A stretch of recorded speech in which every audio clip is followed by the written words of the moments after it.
веќе да не звучам како адвокат на колегата Бетјан. Меѓутоа, убеден сум дека кажаното од негова страна беше всушност она по принципот на правило на исклучоци. Со ова исклучок го потврдуваме правилото за равноправност меѓу жените и мажите.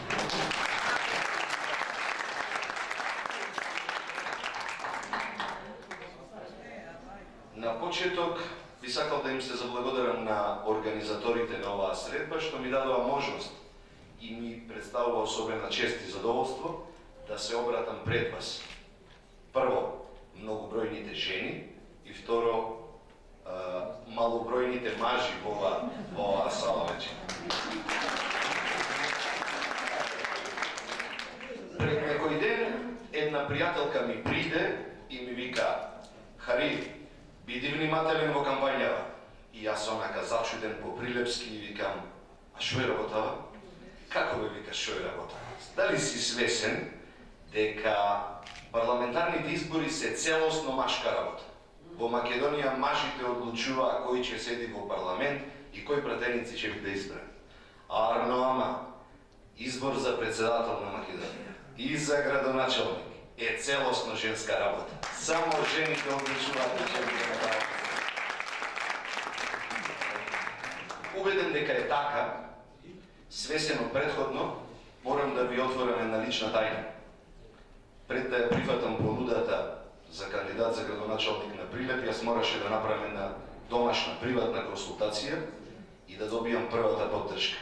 Првата поддршка беше од жена, без која што сум убеден дека немаше да влезам молку супериорно, сигурно и со олкава самодоверба во кампањата во која што сум влезен. Зато таа не е присутна тука, ама сум и благодарен. Не само на жена, но и генерално на женското поимање за семејство и одговорност во семејството. А сега и да почнеме нешто за темата да кажем. Како што ниедна слобода не се подарува, така и со родовата равноправност всушност не се тргува. Во оваа наша конзервативна и патриархална Македонија ништо апсолутно, ама баш ништо не доаѓа само по себе. За истото дефинитивно мора да се изборите. Борбата е на повеќе фронтови. Првата борба е во семејството. Не на ниво на дозвола, туку на ниво на обврски. На ниво на поимање на обврските во семејството, кое сите вие, присутните и останатите жени, го имате на врвно ниво. Втората борба е всушност реална и во партијата. Како да се избори те или сите ние избориме за одредена позиција и вистинско место во партиската хиерархија. И на крајот по мене најважна е борбата во окружувањето, оптеретена со сите предрасуди и сите предубедувања кои ги имаме, пак ќе повторам, во оваа патриархална и конзервативна Македонија. Свесен сум за потешкотиите во таа борба. Единствено многу ме плаши и имам страв само од можната абстиненција, која ја чувствувам се повеќе и повеќе, и баш затоа сум ви премногу благодарен на сите вие партиски активисти кои вечерва денес овде сте дојдени и сте ангажирани во работата на Социјалдемократскиот сојуз. Неизмерно сум ви благодарен во таа смисла. Всушност, мојот одговор е дека главното оружје во вашата борба треба да биде сеопфатната и огромна регрутација на нови жени, активисти, независно во која област од општествениот живот. Убеден сум квалитетни кадри кои функционираат во вашата околина. Родовата равноправност да не е надпревар меѓу лути противници, туку синергија на различни карактери, на различни полови, а во исто време станува збор за максимално квалитетни личности во својата област. Искуствата покажале дека таму каде што постои доследна родова равноправност, резултатите што се збираат како биланси се големи, огромни, воспротивно родовата неравноправност генерира застој и сивило. Кај нас во Прилеп, моје мислење е дека родовата равноправност ја нема постигнато потребната афирмативност.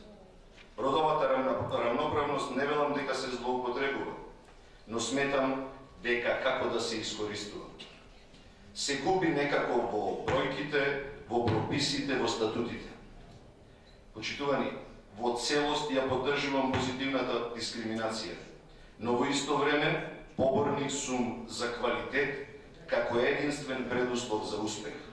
И ово последново, сметам дека ни е генералниот проблем во поставувањето на критериумите и процедурите за позиција, за напредок, за функционирање. Сушност поставувањето на системот. Ова го зборувам како генерален проблем за двата рода, и за жените, ама и за мажите. Убеден сум во квалитетот кој го поседуваат жените и сметам дека само ако поставиме мерливи критериуми за квалитет и критериуми преку кои сите ќе можеме да се докажеме и да ја добијаме својата позиција, во исто време ќе добиеме позиција и за жените, но и за мажите. По однос на Прилеп, еве неколку аргументи. Во Прилеп до сега сме немале жена пратеник, сме немале ни жена градоначалник. Ви молам за помош. Во реалноста да ја спроведам максимата дека жената треба да биде не само столб на семејството, туку и столб на општеството. Уште од Вера Ацева, средината на минатиот век, 50-тите години, мене искрено не ми текнува, а убеден сум дека и нема друга прилепчанка која била активно вклучена во врвната политика во Македонија.